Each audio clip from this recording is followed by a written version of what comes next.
Greetings! I'm quite excited to teach about this thing that I've been finding. You might have noticed I've decorated my board. You may also say it looks a bit messy, and I can understand it's not perfectly even, but anyway, you got Paleo, Hebrew, Aramaic, Syriac type, pictographic, and then you got final forms, standard final. Hopefully, it'll help me to teach you, and it'll help you to get more familiar by looking at it all the time. Right. With this little series that I wish to do, I'm probably going to call it Aleph Beyt stories. Now, the stories themselves, I've seen several of them, and like I said before, with this layer of interpretation, looking at the letters, because they have different meanings, you can interpret them different ways, you can join them in different ways. Plenty of argument is involved with some people. I keep on about this, but it's true. You've got to be careful.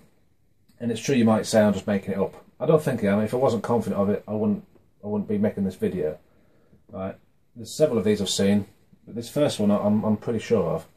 I first came across a concept with this PDF folder that I started to read that I was shown by a YouTube user, and I'll put it in the thing. Have a look down there. You can download it. It's a brilliant resource. It gets into all this sort of detailed looks. I don't believe everything in it, but it's a good resource. I recommend you have a look at that. There's a YouTube user called Erik Bissel. He's also known as Paleo Erik, and his ministry is known as Eriktology. And with him, he does similar sort of things as me. He looks into these letters and brings out all this amazing stuff. And I'll put a link down there of his 57 video playlist. There's just hours and hours and hours worth of material that I recommend you go and have a look at. And on the very top video in the box is a short video he's made where he gives you, like, basically the good news story. He can teach the whole good news story in order. So I think there's plenty of evidence that the Aleph Beyt is actually like a plan or a pattern that creation itself follows. And if you read several biblical stories, they seem to follow the pattern as well, and it's rather profound in places. Right. So this first one, Aleph. Okay. First letter of the Aleph Beyt, or Oxhead. So you have to forgive my drawing as well. I'm not exactly good on. I've got to do it real quick. Let's mark a boot.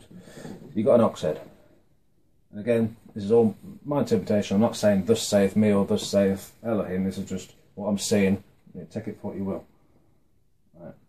Cow, sort of. Supposed to be a cow. Put some little muscle ridges in, little big fat belly. Anyway, there you go, happy cow, right? Or bull, or ox. Okay, Aleph. You've got a bull. Where does a bull live? Because the next letter is Beyt, or Beyt, which is like a house or a dwelling. So where does a bull live? I want to use colour coded as well. It might seem unnecessary, but I think it's nicer to look at it. It just conveys a message a bit easier. I find if I talk to you, and you see it visually, it sticks in better. A bull's house is a field, so you've got a field, right? There you go. You've got an ox in a field. And the next letter is Gimel, which is leg, to do with transport. So legs, I'm going to draw it backwards just for the sake of orientation, but it doesn't really matter. So you've got some nice little Gimels here.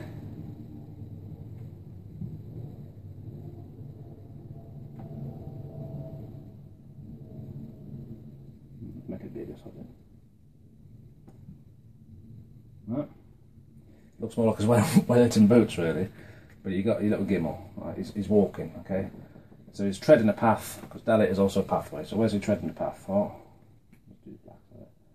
He's treading a pathway. He's on the move. Right? There you go. Right, bull in the field, treading pathway. Next letter is hay. I believe it used to be a man at some point. You could have the man at the side of him leading him with like a rein, or if that's unnecessary, you can have the man walking behind. It doesn't really matter. I'll draw that in a minute.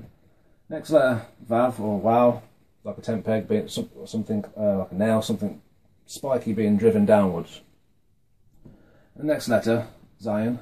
It's can be a weapon or basically like a tool, a metal tool usually. But here, these old pictures, it's like a mattock, like a big hoe, like a thing a tractor or like an ox would pull, like to harvest grain and make grain. For that reason, it's often interpreted to mean food and grain because it's to do with harvesting food. So if I draw a big fat mattock on it, not sure exactly how it would look, but You just have to bear with me. I'll get the idea. There you go, massive letter.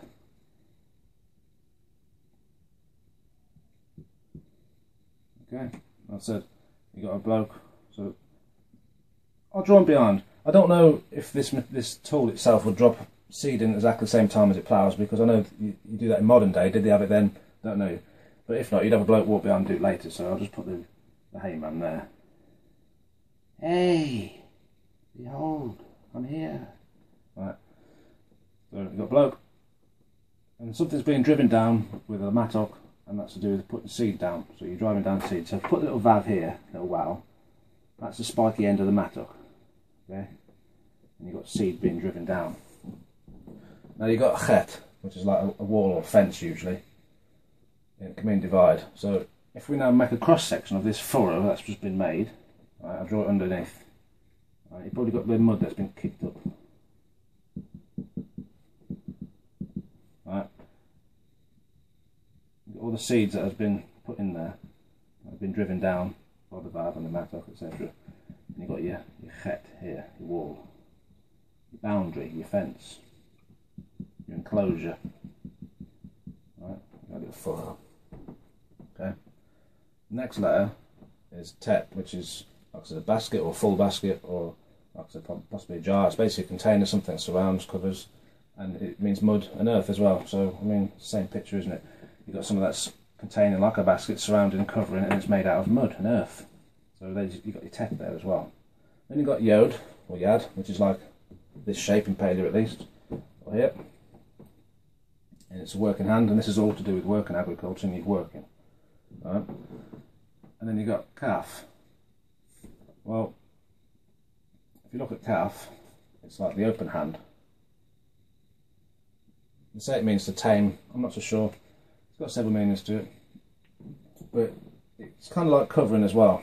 So if you just sort of cover that over, you yod your work, and then you cover it. Right, so you bury the seed. Okay. The next letter, lamed, right? Big fat shepherd staff. Grammatically, it means to and towards usually. It's a picture of the shepherds. You get the idea. Has a lot to do with teaching and learning. So there's an idea of intelligence behind. So maybe at the right time, then you've got to send. What are you going to send? Mayim, water.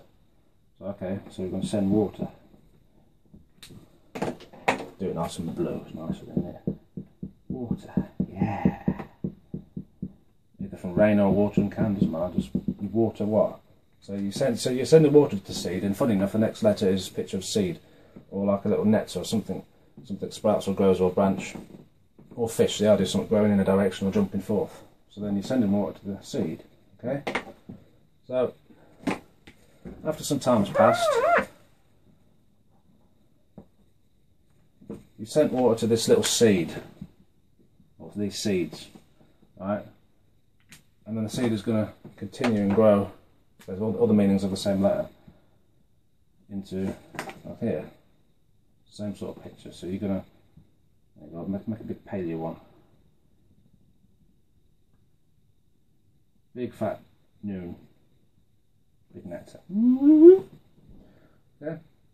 So it's growing out the ground into a samech, which is like a big tree. That's one of the meanings of it apparently, in several different ways, either thorn bush or palm tree or menorah. It's a plant, right? Whether that's carrot or big tree, it doesn't matter, same concept, you've got a plant. Okay, so now, this has now grown up into a big fat samech. Right? Big fat sort of tree. But let me just get this off. It's getting a bit messy now, isn't it? Quickly!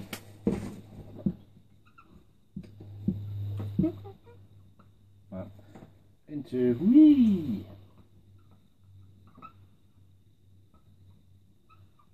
Right, you got your plant. Next, iron, eyeball, watch, understand. You've got to tend your plant, make sure it grows properly into this tree, otherwise it's going to just, you know, probably die or something. You've got to keep watch on your plants. Alright, it's also like a circular shape, so maybe it looks a bit like fruit, I don't know, just saying, but you've got to watch and see and understand these things and learn from it, etc.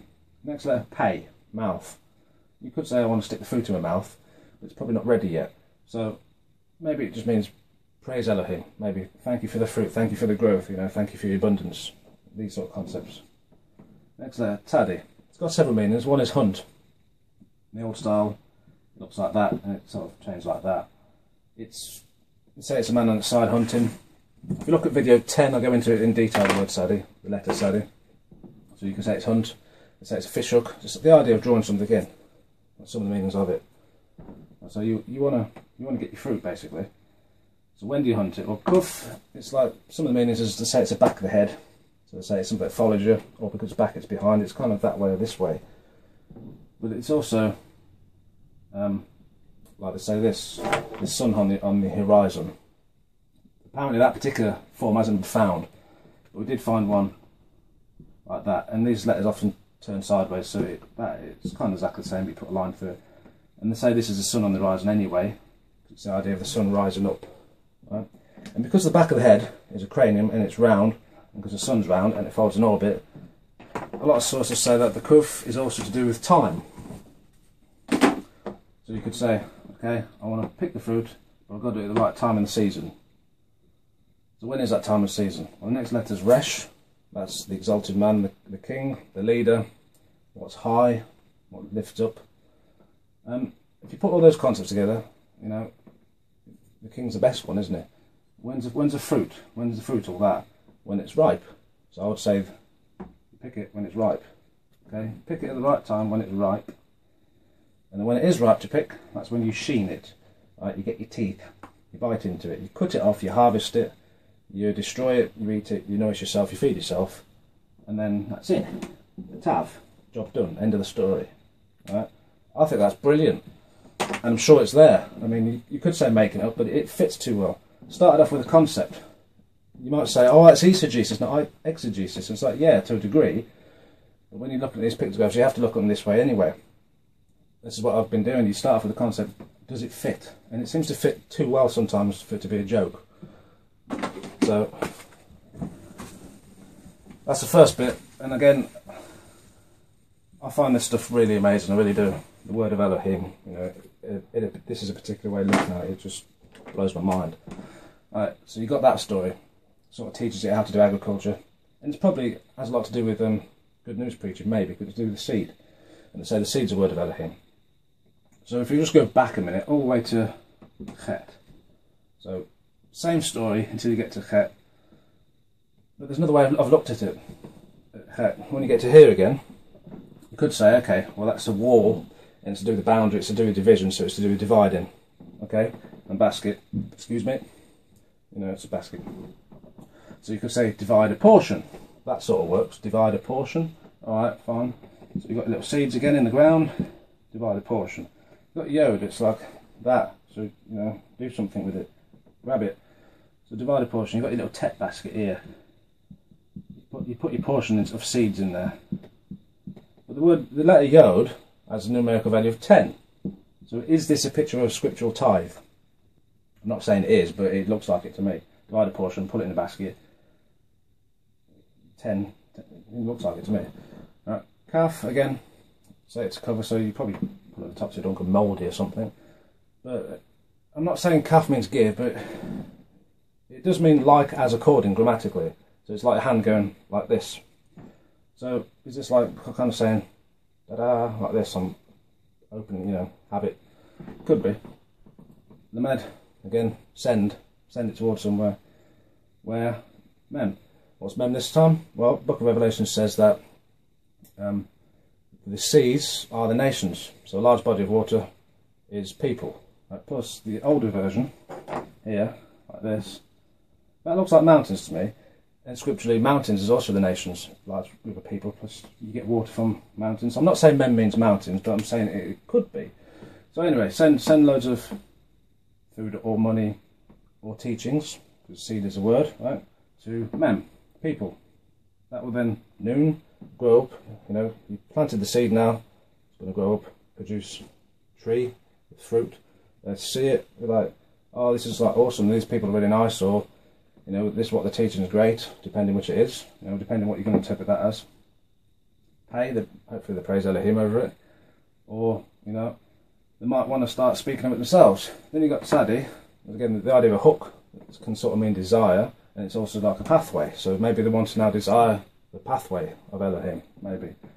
Okay, Kuf, again, it's got the idea of time. Not sure how that would fit. Yeah, follow. So it's got the idea of following again. Back there, just someone that follows you. So now the desire, the pathway to follow. So now they have to go up somewhere, or go to somebody. Well, who's that? Well, it's Resh, which is the king, the exalted man, which is Yahushua, the Mashiach. I've got no doubt about that. Every single letter represents Elohim in one way or another, but here, they've now got to go up to the Messiah, who was slain, cut, destroyed, you know, on the cross. It's there, isn't it? For the covenant. This amazes me. There's so many different ways you can look at it. I think this is brilliant. Okay, so check out the links. I'll probably do some more of these videos soon. Please give me some comments, and thank you for watching. Right? I hope you enjoyed that. Because like I said, I'm quite happy to give this particular teaching, revelation, whatever you want to call it. I spend hours meditating on these letters sometimes, and things I see are just wow. Alright, cheers.